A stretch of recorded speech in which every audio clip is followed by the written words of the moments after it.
Ouais, bah ça a pris un peu de temps pour faire cette vidéo parce qu'il fallait coudre des chaussettes qui étaient toutes seules pour faire une cagoule avec, quoi. Ouais, il fallait faire une cagoule parce que il paraît que je suis venu masquer en fait dans l'antenne du Midi Libre d'Alès, comme si j'avais que ça à foutre, quoi. Le 7 mai 2016, pour foutre la zone, pour terroriser ces pauvres journalistes du Midi Libre. Bah le sous quoi, c'est que j'étais pas le 7 mai, parce que le 7 mai, j'étais en train de faire un pique-nique dans un département voisin. Ouais, j'ai regardé parce que quand même, ça m'inquiétait d'être à un endroit où je me souvenais pas d'avoir été. La cagoule, c'est parce que Edith dit que si personne peut me reconnaître formellement pendant l'occupation du Midi, c'est parce que j'étais masqué. Bon, bah voilà, hein. Moi, faut me prévenir longtemps à l'avance quand il y a des mouvements sociaux. Parce que ça me prend quand même 2 mois et demi pour faire une cagoule avec des chaussettes. Ouais, c'est chaud, quoi. Ouais, enfin, ce qui est grave là-dedans quand même, c'est que simplement à base de rumeurs, simplement à base de chuchotements comme ça entre les portes, une bourgeoisie sévenols, toute cette notabilité qui est tout droit sortie d'un roman du 19e siècle, arrive à faire sa loi, quoi. Arrive à poser de la censure, arrive à faire plein de trucs à la con. Ouais, après, moi, je sais pas, j'ai rien à redire hein, sur le fait que dans un mouvement social, des militants qui sont pas contents, ils occupent le Midi Libre, etc. Je peux pas cautionner. Comme ça, je peux pas cautionner publiquement, effectivement. Ouais, vous lisez entre les lignes, hein. Je suis pris le cul entre deux chaises. Tu vois, entre mes activités de journaliste et effectivement une critique sociale à laquelle j'adhère complètement. D'ailleurs, c'est on ne peut plus clair dans ce que j'écris, dans les différents romans que j'ai pu faire paraître, etc. Je peux pas me permettre personnellement, individuellement, par rapport à ce que je suis et représente, d'aller occuper une rédaction, quoi. Même 2 minutes. Enfin, finalement, le truc qu'on me reproche, bah, c'est simplement d'être un auteur d'ultra-gauche. Donc, on me colle la participation euh, à une occupation de la rédaction du Midi Libre où j'aurais menacé de mort cette rédactrice en chef qui est Edith Lefranc, parce que je suis un écrivain d'ultra-gauche. Donc, je le répète une énième fois, histoire que ça rentre bien dans les têtes, non pas parce que c'est du bourrage de crâne, mais parce que c'est la seule motivation réelle pour laquelle on pourrait vouloir me dénigrer à travers une prétendue présence de ma personne à l'occupation du Midi Libre. On me fait chier, on me retire des rayons de la librairie indépendante sans Cévennes, on va déverser sa merde dans les oreilles de cadres culturels, que ce soit de radios associatives ou d'organisateurs de festivals ou de salons, etc. Simplement et uniquement parce que je suis un écrivain ultra. Da hatte der Russe nicht die deutsche Armee vernichtet. Sie stand, wo sie bei Beginn des Winters gestanden hatte. Die deutschen Divisionen stehen zur Stunde vor Moskau, genauso wie sie im Herbst vor Moskau gestanden haben. Enfin, finalement, le seul élément à charge des autres, là, putain, je fais plus mon tabac. Voilà. Eh bien, c'est que j'aurais fait un post sur le mur, sur mon mur Facebook là, insultant. Ouais, bah oui, je concède que effectivement, je me suis un peu lâché avec des punchlines un peu agressives, etc., etc. C'est pas le plus beau post que j'ai fait, machin, nan, nan, nan. Ouais. Ça faisait, si je me rappelle bien, parce que je l'ai effacé depuis, hein, ça faisait grand maximum, je crois, 5 lignes. Et en plus, je parlais pas spécialement du Midi Libre parce que je bossais en fait avec d'autres copains pigistes sur les presses, sur le traitement de l'information par les presses régionales, locales, quoi. Donc il y avait des potes qui étaient dans l'est de la France, donc qui traitaient de l'Est républicain, un pote à Paris qui traitait du traitement du Parisien, et un autre pour Ouest France qui était, lui, il est basé vers l'Orient. Et voilà. Et donc il s'agissait en fait simplement de faire un petit texte un petit peu agressif, quoi, annonçant la parution de ce travail collectif. A contrario, la réaction par rapport à ces 5 lignes qui ont été retirées hein, d'ailleurs, puisque je suis quand même méchant mais un peu gentil sur les bords, dans la mesure où moi quand on me dit que on est blessé par un poste, même si c'est quelqu'un que je n'aime pas, je leur tire, voilà. Enfin, la réplique, elle est quand même assez directe, si vous voulez. C'est un blacklistage. C'est aussi, par exemple, des dédicaces auxquelles je devais me rendre. Il y en a une qui est assez rigolote, quoi. Je devais dédicacer pour la sortie de La gloire de nos mères sur Les Ans. J'arrive à Les Ans, putain, le libraire avec qui je devais faire la dédicace, il me dit, mais qu'est-ce que tu fous là? Tu m'as appelé hier ou avant-hier, je me rappelle plus, pour me dire que tu avais le pied cassé, que tu pourrais pas venir. Le seul souci, tu vois, c'est que je m'étais pas cassé le pied, que je l'avais pas appelé non plus. Donc il y a des gens qui s'amusent à des trucs qui sont pas très corrects. J'accuse pas le midi libre, hein. Je tire juste comment ça s'appelle, des conclusions par rapport à ce à quoi moi j'ai été confronté, quoi. Enfin, c'est pas des conclusions, je le dis comme ça, quoi, voilà. Si tu veux même, on somme des gens de prendre position, voilà. Euh, cette Madame Lefranc, elle appelle les gens sur son temps libre. Non mais t'imagines le truc, elle appelle les gens sur son temps libre euh, pour, euh, pour leur dire que je suis méchant, quoi. Ah, c'est peut-être la cagoule qui me rend méchant, puis ça pue les pieds, ça. Je l'enlève. Voilà, là vous voyez ma vraie gueule pour le coup. Enfin voilà, même quand je suis en manif, quel que soit le mode où je suis en manif, je suis jamais masqué. Ça sert à rien. J'habite dans un département où il y a moins d'habitants que dans le 18e arrondissement de Paris. Ça fait 15 ans que j'y suis. Euh, ce que je fais, ce que je suis est largement connu de tout le monde. Me masquer ne sert strictement à rien. Donc je ne me masque plus. C'est trop chiant, ça tient chaud, c'est pénible, quoi. Et puis bon, voilà, je commence à être un peu grisonnant, tu vois, j'ai plus la pêche non plus. Bon. Donc non, j'ai pas été masqué à la rédaction du Midi. Non, non, bah non. C'est ridicule comme affirmation. Oui, j'ai écrit ce post. Mais oui, effectivement, il y a eu une campagne de censure. Oui, il y a eu une campagne d'autarcisation de mon travail, etc., etc. Donc moi, je pose cette question, quoi. Euh, Madame Lefranc a beau aller chialer à droite, à gauche, comme quoi Monsieur Cassem serait méchant, euh, de façon formelle, c'est 5 lignes. La sanction qui tombe, c'est une tentative de néantisation. Bon, heureusement pour moi, c'est une tentative de néantisation dans un département, enfin même pas, dans le nord d'un département. Ce qui est pas grand chose, hein, parce que je suis assez diffusé ailleurs aussi, enfin bon, bref. Enfin, c'est quand même, moi je sais pas, hein, c'est quand même assez dingue comme type de réaction.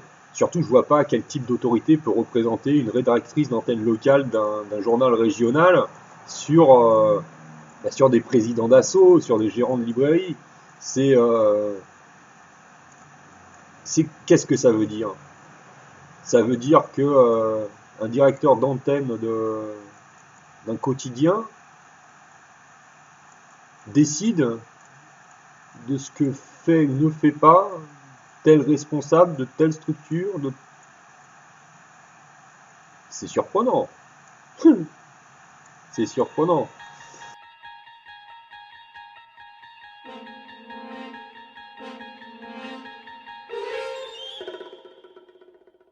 Apprêtez-vous à entrer dans une nouvelle dimension, qui ne se conçoit pas seulement en termes d'espace, ni même par des concepts iconoclastes en pivot d'interface par rapport aux différentes structures de base, mais où les portes entrebâillées d'un temps T, sur une surface à dimension égale, peuvent se refermer sur vous à tout jamais.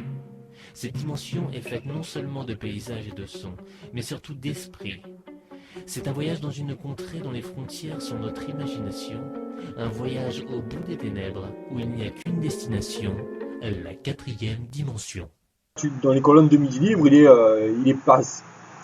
a été fréquemment des fins avril, je me rappelle plus très bien, en tout cas mai certainement. C'est sûr, quoi, c'est sûr, parce que j'ai regardé les articles tout à l'heure. Mais ouais, il a été question de casseurs, quoi, sur Alès. Il a été question de- de- d'une sorte d'assimilation aussi entre des islamistes et des anarchistes. Il a été, euh, il a été affirmé que l'assemblée de lutte là était une assemblée, enfin un collectif ou un groupe d'anarchistes ou de gens d'ultra-gauche, etc., etc. Eh ben tout ça c'est faux, c'est complètement faux. Euh, sur un laisse, par exemple, les fameux casseurs, ben, ils n'ont rien cassé. Alors là c'est un truc qu'il faut m'expliquer. Comment veux-tu qu'il y ait des casseurs s'il n'y a pas de casse? Voilà. Le grand événement, on va dire, en termes de manifestation sur l'Est, ça a été à un moment donné un cortège qui s'est décroché du cortège officiel, qui s'est mis à courir en se marrant d'ailleurs, et qui a rejoint le cortège officiel en le reprenant par devant, voilà, en reprenant la tête du cortège, en coinçant des flics, à qui d'ailleurs il n'a strictement rien été fait, voilà. C'est juste que les flics, bon bah, ils se sont mal déployés finalement, hein. C'est plus finalement une erreur de déploiement policier qu'autre chose. Euh, voilà. Sur la question de l'assemblée de lutte comme étant phagocytée ou tenue par des anarchistes ou des gens d'ultra-gauche, bah moi je suis désolé, hein, j'ai été enquêté, j'ai été rencontrer ces gens-là. Moi-même je disais que je suis issu d'un milieu politique d'ultra-gauche, duquel j'arrive à faire abstraction quand je travaille, notez. Hein. Euh, et non, franchement, non, il y a des gens qui sont pas idéologiquement marqués, qui font partie de cette assemblée de lutte. Il y a des syndicalistes, de la CGT, il y en a des Sud, il y a toutes sortes de gens, quoi. C'est c'est- c'est- c'est très étrange de faire des affirmations pareilles de la part du Midi Libre. Et puis bon, alors le pompon, c'est certainement l'assimilation entre les anarchistes et les islamistes, quoi. Alors ça, c'est un article de Monsieur Andrés qui, euh, qui introduisait cette espèce d'assimilation à travers l'interview d'un policier des renseignements, quoi, qui se plaignait qu'il y avait déjà suffisamment d'islamistes à surveiller et qu'en plus maintenant il y aurait des anarchistes.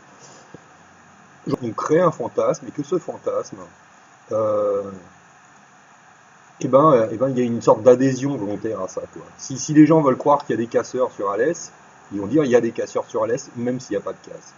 Si les gens veulent croire que je suis euh, le grand pape, quoi, de la révolution sur Alès, je suis le grand pape de la révolution sur Alès. Et ainsi de suite.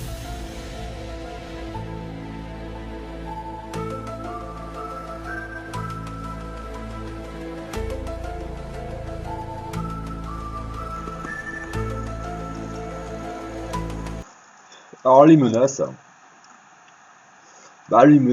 ça vient juste après le fait qu'il y a des fantasmes, quoi. Parce que les menaces, en fait, c'est une succession d'interprétations vis-à-vis de ce qui a pu être vu, lu et écrit, on va dire. Il a suffi qu'il y ait une dizaine de personnes qui se masquent, certainement plus par folklore que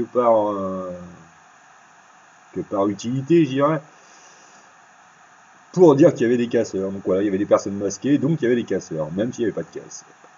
Et ben ça a été la même chose avec mon fameux post Facebook.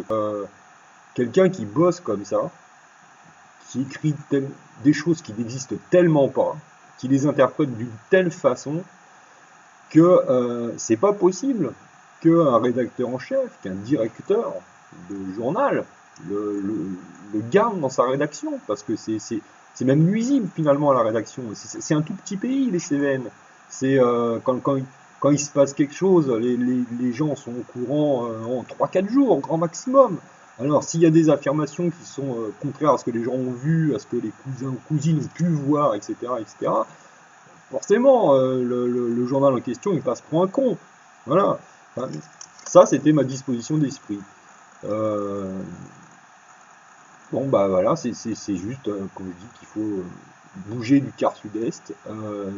C'est juste pour dire qu'il y a une forte chance que, en dénonçant la méthode de travail, le produit informatif qui en résulte, des journalistes vont se faire licencier, quoi. Voilà, c'est tout.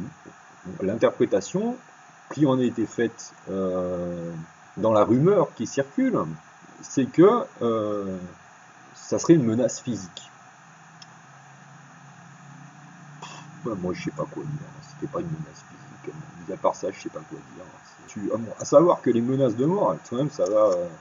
c'est quand même assez particulier. Ça part du principe que j'aurais été dans cette rédaction du Midi Libre, je reviens là-dessus, je sais, j'en ai déjà parlé, mais ça part du principe que j'aurais été dans cette rédaction du Midi Libre lors de l'occupation du 7 mai, qu'on n'aurait pas pu me reconnaître formellement, mais que c'est sûr, c'était moi, attention, et que donc, cette personne masquée aurait menacé de mort Edith Lefranc, et que c'était moi. Donc, sauf qu'encore une fois, j'y étais pas. Donc, de fantasmes alimentant d'autres fantasmes, on en arrive à établir le fait que ce salopard de Kassem menace, quoi. A contrario, moi, les menaces que j'ai reçues, elles sont réelles, quoi. C'est pas spéculatif, c'est pas des interprétations.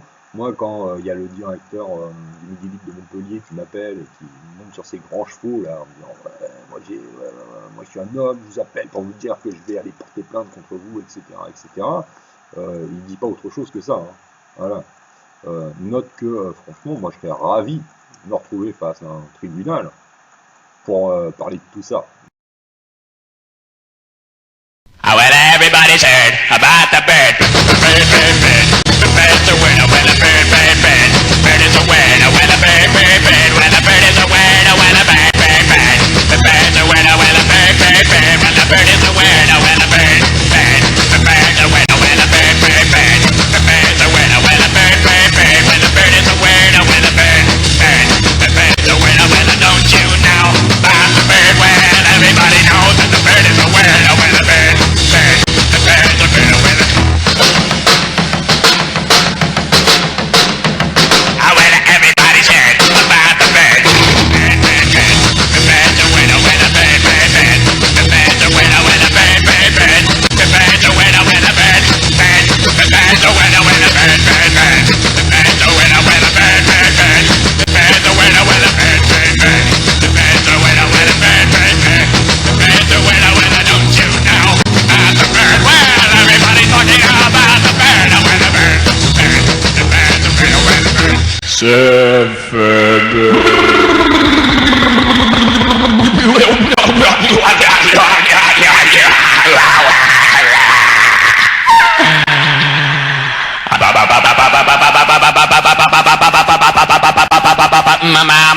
Mama,